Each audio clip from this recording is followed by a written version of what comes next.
يا صباح الفل والياسمين على كل اخواتي وحبايب قلبي، عاملين ايه؟ يا رب تكونوا بكامل الصحة والعافية في احسن الاحوال. ومساء الخير والسعادة لو بتشوفيني بالليل.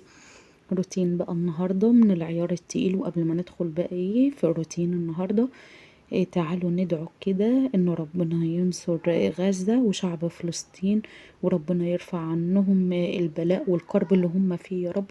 ما تنسوش على طول تذكروهم كده في صلواتكم وفي دعائكم، ان ربنا يهون عليهم الكرب اللي هم فيه ديت بصراحة. حاجة تعب نفسيتنا كلنا، ربنا يشيل عنهم يا رب.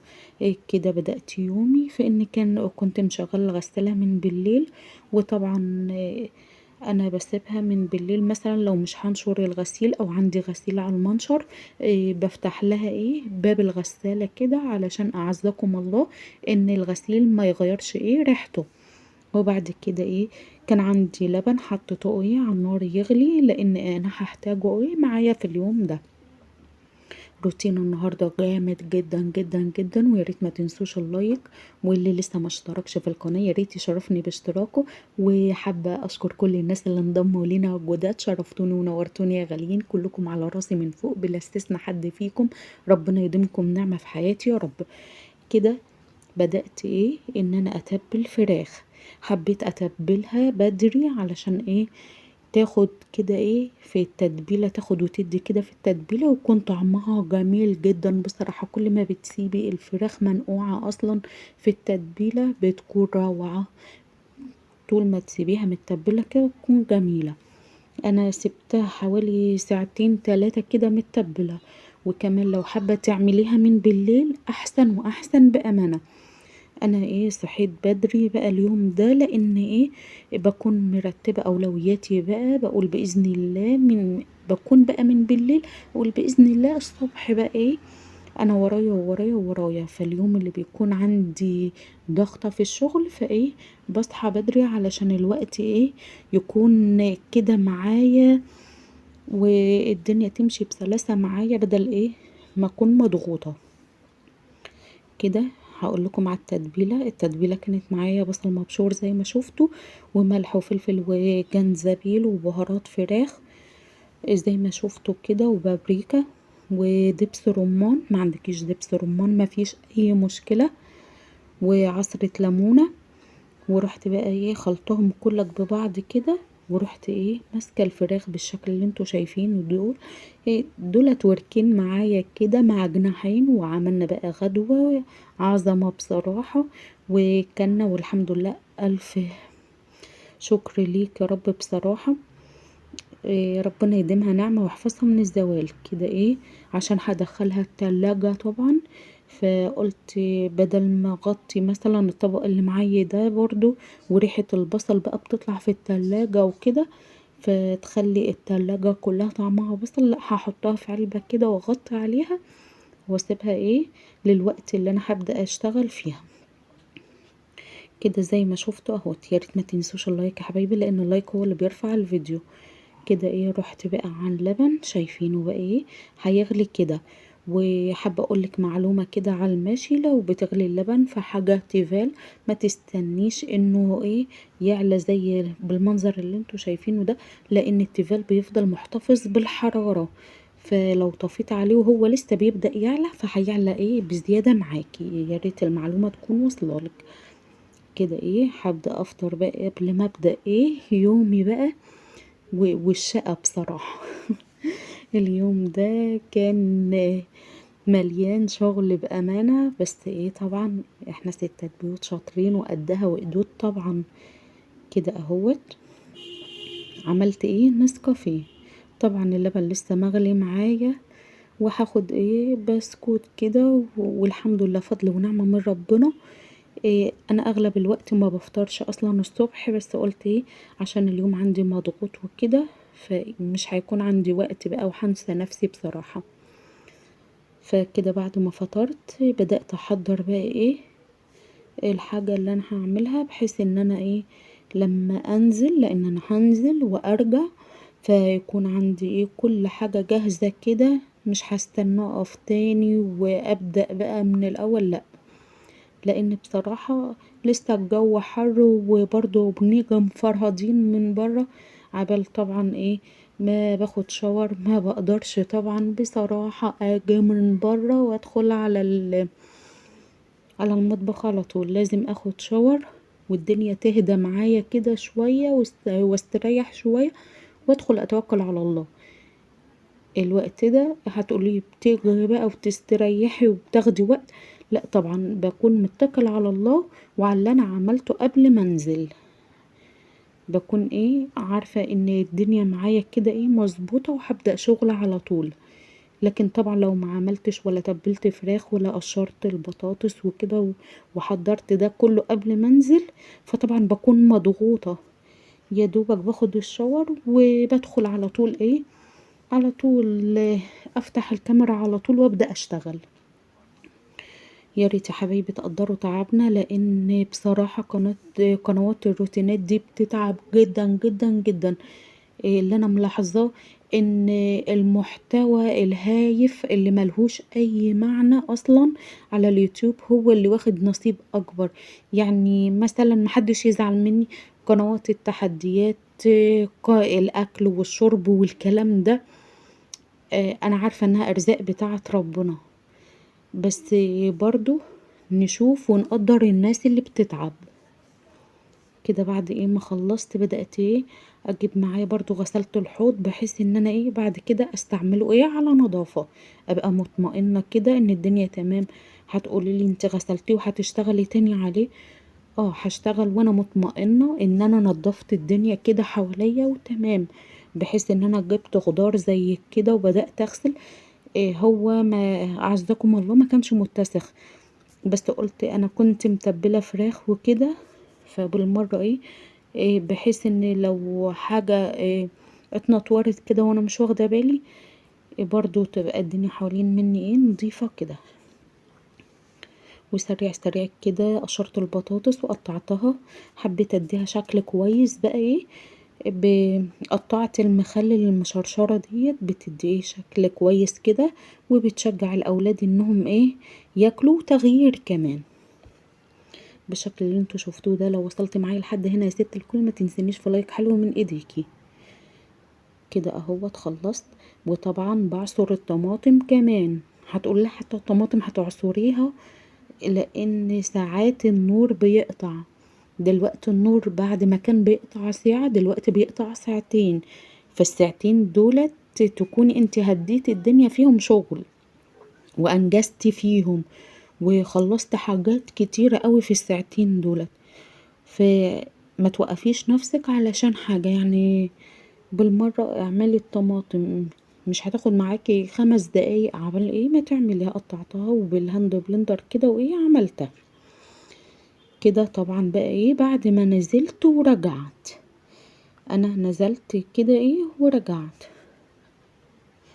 اهوت بدأت ايه اشتغل بقى ايه احضر. اول حاجة احضر الغدا، ابدأ كده ايه في الغدا اعمل الغدا علشان الوقت ما يسرقنيش، لان انا قلت لكم إيه ان الفيديو فيه حاجات كتير ماشي. فبدأت بقى ايه اطبق بقى ايه الوصفة بتاعتي كده، واحط الاكل بتاعي في الفرن وكده، وهشتغل برضو ايه جنب منه، هشتغل جنب منه طبعا علشان ايه برضو انجز، علشان برضو بسبب موضوع النور.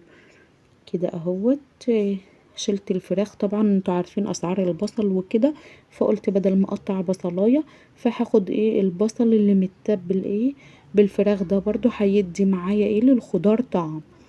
فشلت الاول الفراخ وخدت البصل المتبقي وقلبته كده ايه، وورق لورا وفصين من الثوم، وطبعا ايه فلفل كده، مش حابه الفلفل استبعديه عادي، قطعت قرن فلفل وايه وخلطت ده كله ببعضه ورصيت الفراخ ونزلت عليها بالطماطم وشويه ميه كده، وهدخلها ايه في فرن البوتاجاز على طول.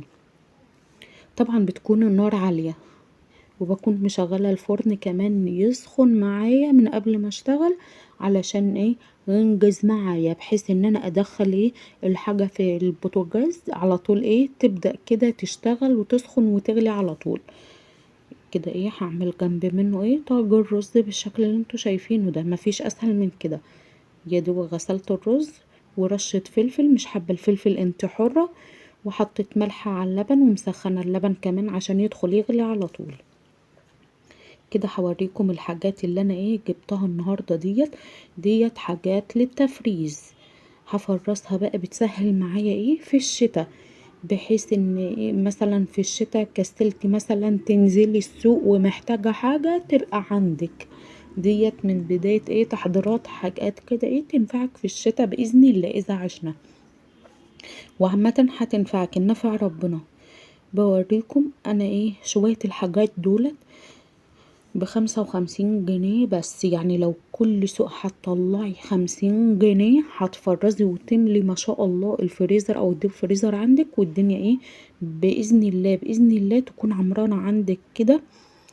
كده الكوسة مش هتصدقوا، الكوسة الجميلة الصغيرة ديت ب5 جنيه، مش هتصدقوا طبعا، يعلم ربنا ب5 جنيه. هي كانت بتباعها كيلو ونص ب10، وقالت لي بأمانة أنا كنت شغالة من الصبح ب15 ونزلتها ل12، وبعد كده كيلو ونص ب10. قلت لها لا ده احنا في الأواخر وما بقيش معاكي وكده، لا ب5 جنيه. قالت لي خلاص انتي زبونتي يلا نقي. نقيت قلت اجيب منها 2 كيلو ب10 جنيه حلوين، هيعملوا مثلا معايا كم كيس كده واحطهم في الديب فريزر. احنا بنحب الكوسة وبنحب اكلها بصراحة، وطبختها معاكم متفرزة قبل كده وانتوا شفتوا لونها وقوامها كانت زي الفريش. فجبتهم 2 كيلو ونص ب12 جنيه ونص. وكده الفاصوليا دي معايا كانت ب10 جنيه، جبت منها كيلو. والفلفل الالوان ده جبت منه جبت منه نص كيلو ب12 ونص، يعني من حساب 25. وكان عندي شوية فلفل اخضر، وكان معايا كام قرن فلفل برضو الوان. قبل كده لقيتهم هيبدأوا يدبلوا، قلت لا اقطعهم بالمرة كده بدل ما يبوظوا خسارة. وبدأت اغسل كده زي ما انتوا شايفين بقى. بقيت بحاول بسرعة علشان زي ما انتوا عارفين ان الكهرباء تقطع عندي على طول، المية بتقطع كده اهوت. بحاول بقى اللي وقع كده وشايفاه انه كويس باخده احطه في المصفى كده يتصفى. ومعايا الجزر ده هو المفروض النص ب7.5، يعني من سعر 15 جنيه. فقلت له هات نص، قال لي لا انا هوزن لك ب10. قلت له ب10 مش مهم، اوزن ب10. والليمون معايا كان كيلو وربع ب10، بالشكل اللي انتوا شايفينه ده. وشوية حاجات يعني قولي ب50 جنيه، بس هتشوفوا في الاخر هيبقوا كام كيس وكام وجبة عندك، يعتبروا يعني مش بفلوس. بوريكم ان الحاجة طازة زي ما انتوا شايفينها كده، ولا دبلانة ولا فيها اي حاجة. كده اهوت شايفين الفلفل ما شاء الله، والليمون زي الفل. والليمونة اللي هتفرزيها شايفين الجزر، بوريكم العلامة ديت مش بايظة، لا ده علامة حمرا فيها كده. نصيحة، الليمون اللي هتجيبيه تفرزيه تكون صفرة وناعمة وناعمة، بلاش الخشنة، الخشنة مش هتبقى حلوة معاكي. سبت الحاجة تتصفى شوية كده، ورحت بقى اشوف طاجن رز كان اتشرب بقى اللبن بتاعه، طلعته عشان اسقيه السمنه. في ناس بتشربه سمنه من الاول، لا انا متعوده على الطريقه ديت وبيديني نتيجه في الاخر تحفه. طبعا شربته السمنه ولقيته لسه ما استواش، بدات احط له ميه كده، وهدخله بقى على الفرن على نار هاديه، وهوطيله النار بالشكل اللي انتوا شايفينه ده.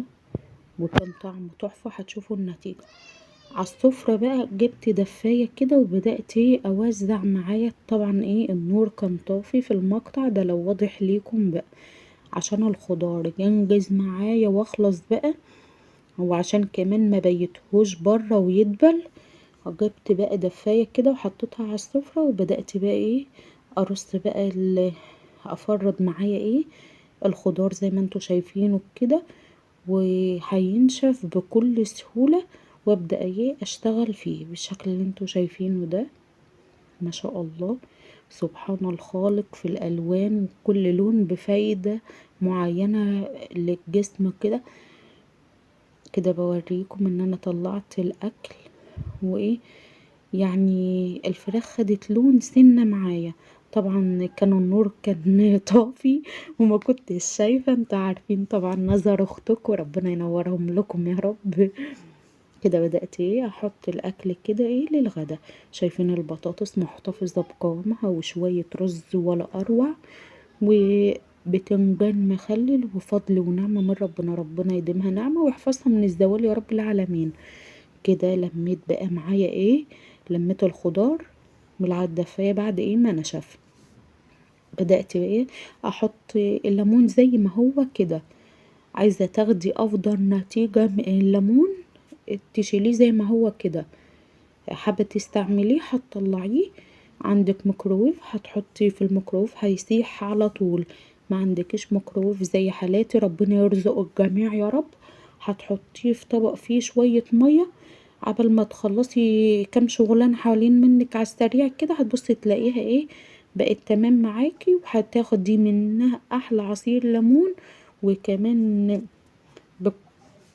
عفوا بكل سهولة ايه هيعمل معاكي، هيتعصر معاكي. كده بدأت مسكت الفاصوليا الاول كده، بدأت اقطع كده بايديا لانها طرية وجميلة جدا وصبحة زي ما انتوا شايفينها كده. يعني ما تقولوش انت جايبة الحاجة رخيصة علشان مثلا انها دبلانة او كده، قدام عينيكم اهوت، ويعلم ربنا ما بخبيش عنكم اي حاجة. بوريكم كده اهو، جبت بقى علبة عشان ايه اشتغل فيها بالشكل اللي انتوا شايفين ده. انا هوريكم انا هشتغل ازاي، وبعد كده ايه هكمل لوحدي علشان الفيديو ايه ما يطولش اكتر من كده عليكم. ويا ريت بالله عليكم بالله عليكم ما تنسوش اللايك ومشاهدة شوية علشان ايه افعل بقى القناة. انا عديت السنة والقناة لسه ما اتفعلتش كده اهوت. وللأسف انا كنت فعلت الساعات، وعشان لسه ما عملتش حساب ادسنس طار مني ايه ساعات، فياريت تكملوا لي ايه الساعات ديت. كده اهو قشرت الكوسة وقشرت ايه الجزر كده. حابة انت تكحتي الكوسة مثلا ايه, بالسكينة كده عادي مفيش اي مشكلة، بس انا بحب ايه اقشرها. الفلفل برضو هقطعه كده واشيل ايه اتخلص من البذر اللي فيه كده، وساعات بتبقى فيه حتت تخينة كده بيضة لازم ايه بشيلها بالشكل اللي انتوا شايفينه ده. وهخلص بقى ايه وارجع لكم. كده بقى ايه خدت كل الليلة بتاعتي ديت ورحت قعدت بقى ايه على السفرة كده، حطيت كل حاجة قدامي على السفرة وبدأت ايه اشتغل فيها. مش قادرة اقول لكم بقى ايديا كانت مولعة حرفيا اليوم ده، فضلت ايديا يعلم ربنا يومين مولعة بسبب الفلفل الاخضر ده. طلع حراق وانا ما كنتش واخدة بالي، ما كنتش عارف انه حراق. ما بانش بقى الحرقان في ايديا قوي الا بعد ما خلصت بقى شغل خالص، ما كنتش قادرة بايديا. مسكت الفلفل بقى قطعت منه ايه قطع صغيرة كده، لان انا بحتاجها بقى ايه في حاجات كتير قوي. فانتي هتقطعي برضو ايه حسب احتياجك وحسب ايه ما بتستخدم، ما تربطيش نفسك بيا. بس انا ايه حبيت اديكم فكرة ان ممكن بأقل فلوس نفرس كده وما نقولش الحاجة غالية. يعني لو هتوفري مثلا في الاسبوع طول الاسبوع هتحوشي ال50 جنيه دولت، هتاخديهم مثلا يوم السوق هتروحي تشتري بيهم شوية حاجات حلوين كده ينفعوك نفع ربنا، وتحطيهم ايه في الديب فريزر يكونوا عندك في اي وقت حبيتي تطلعي اي حاجة. مثلا جبت لحمة مثلا و... ومحتارة تعملي ايه، هتفتحي الديب فريزر ما شاء الله عندك او الفريزر هتبصي تلاقي مثلا عندك كوسة عندك فاصوليا عندك بسلة. عندكم الخير دايما يا رب، ربنا يملى بيوتكم كلكم بالخير يا رب. زي ما انتوا شايفين كده بدأت ايه احط برضو الكوسة، وقطعت برضو الفلفل شرايح برضو طويلة تنفع شاورما تنفع في اي حاجة برضو. وزي ما انتوا شايفين كده بدأت ايه احط الكوسة كده. طبعا الكوسة انا بعمل الكيس على يومين، فاهمين؟ يعني الكيس ده هيقضيني يومين. لو كان على يوم واحد كنت هقلله شوية عن كده بالشكل اللي انتوا شايفينه ده. عبيت كده معايا 3 اكياس من الكوسة. والفاصوليا برضو كده، ده كيلو من الفاصوليا زي ما انتوا شايفين كده. فاصوليا طعمها رهيب في الاكل بصراحة، تحفة تحفة وما بتغيرش ولا لون ولا طعم ولا اي شيء. انا متعودة في تفريزها ان انا بفرزها بالشكل ده كل سنة، ومستحيل بتغير طعمها ولا لونها. والجزر برضو عبيت كيس كده لان ما معيش كمية كبيرة. عملت بقى كمان كيس كده لشوربة الخضار، كوسة وفاصوليا وجزر بالشكل اللي انتوا شايفينه ده. يا ريت لو فيديو النهارده عجبكم ما تنسوش لايك وشير واشتراك في القناه وتفعيل زر الجرس على الكل. سلام.